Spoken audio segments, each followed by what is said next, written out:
Hi நண்பா, welcome back to SS unique. The greatest of all time படத்தோட spark song கடுமையான விமர்சனங்கள் வந்தாலுமே யூடியூப்ல நம்பர் 1ல ட்ரெண்ட் ஆகிட்டு இருக்கு. அண்ட் வியூஸுமே பார்த்தீங்கன்னா 7 மில்லியனை தாண்டி போயிட்டு இருக்கு. அண்ட் வேர்ல்டு வைட்ல லாஸ்ட் 24 ஹவர்ஸ்ல 5வது இடத்துல பார்த்தீங்கன்னா ட்ரெண்ட் ஆகிட்டு இருக்கு. தென் இந்தியன் லெவல்ல பார்த்தீங்கன்னா நம்பர் 1ல ட்ரெண்ட் ஆகிட்டு இருக்கு. ஸோ தளபதி ஃபேன்ஸுமே பார்த்தீங்கன்னா வழக்கம் போல தங்களுடைய கடமையை பண்ணிட்டாங்க. ஏன்னா பர்சனலா தளபதியோட ஒரு சாங்க்கு இவ்வளவோ விமர்சனம் பார்த்தது இல்ல.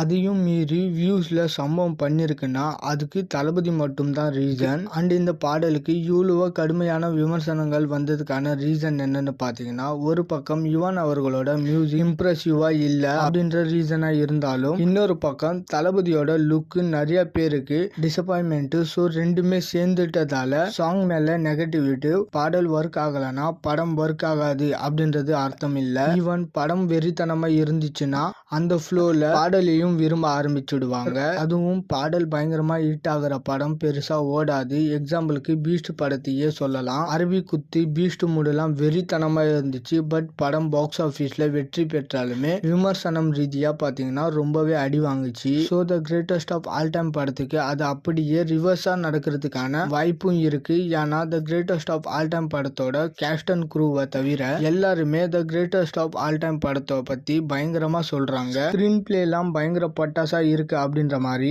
யுவன் அவர்களுக்கு பேக்ரவுண்ட் ஸ்கோர் தான் கடைசி சான்ஸ். இந்த விமர்சனத்தை பார்த்துட்டாவது வெறித்தனமா ஏதாவது கொடுக்கணும். ஏன்னா ஒரு பக்கம் யுவன் அவர்கள் மேல கோபம் இருந்தாலும் இன்னொரு பக்கம் பாவமா இருக்கு. ஏன்னா அவரும் வேணும்னு பண்ண போறது இல்ல, பயங்கரமா இருக்கு அப்படின்னு நினைச்சுதான் கொடுக்கறாரு. பட் ஆனா ஃபேன்ஸுக்கு சாட்டிஸ்ஃபை ஆக மாட்டேது. என்னதான் அவரு ஓவரோட ஃபார்ம்ல இருந்தா கூட ரீசெண்டா ரிலீஸ் ஆன ஸ்டார் படத்துல சாங்ஸ் எல்லாம் நல்லா தான் கொடுத்திருந்தாரு. பட் ஸ்டில் சில ஆல்பம்லாம் படம் பார்த்ததுக்கு அப்புறமா ஒர்க் ஆகும். The greatest of all time படத்துக்கு அந்த மாதிரி அமைதான்னு சொல்லிட்டு வெயிட் பண்ணி தான் பார்க்கணும். பட் ஸ்டில் சில ஆல்பம் படம் பார்த்ததுக்கு அப்புறமா ஒர்க் ஆகும். The greatest of all time படத்துக்கு அந்த மாதிரி அமைதான்னு சொல்லிட்டு வெயிட் பண்ணி தான் பார்க்கணும். ரீசெண்டாக கூட ராயன் படத்தில் water packet song first release ஆகும்போது கேட்கும்போது பிடிக்கவே இல்லை. பட் படத்தில் பயங்கர வைபாக இருந்துச்சு. அதுக்கப்புறமா அந்த பாடல் ரொம்பவே பிடிச்சிது. ஸோ அந்த மாதிரி ஏதாவது the greatest of all time படத்துக்கு அமைதான்னு சொல்லிட்டு வெயிட் பண்ணி பார்க்கலாம். ஓகே நண்பா, இது மாதிரி தளபதி பட்டின அப்டேட் தெரிஞ்சுக்க மறக்காம எஸ்எஸ் யூனிக் சேனலை சப்ஸ்கிரைப் பண்ணி சப்போர்ட் பண்ணுங்க. இதோட வீடியோ முடிச்சுக்கிறேன். ஓகே, பாய்.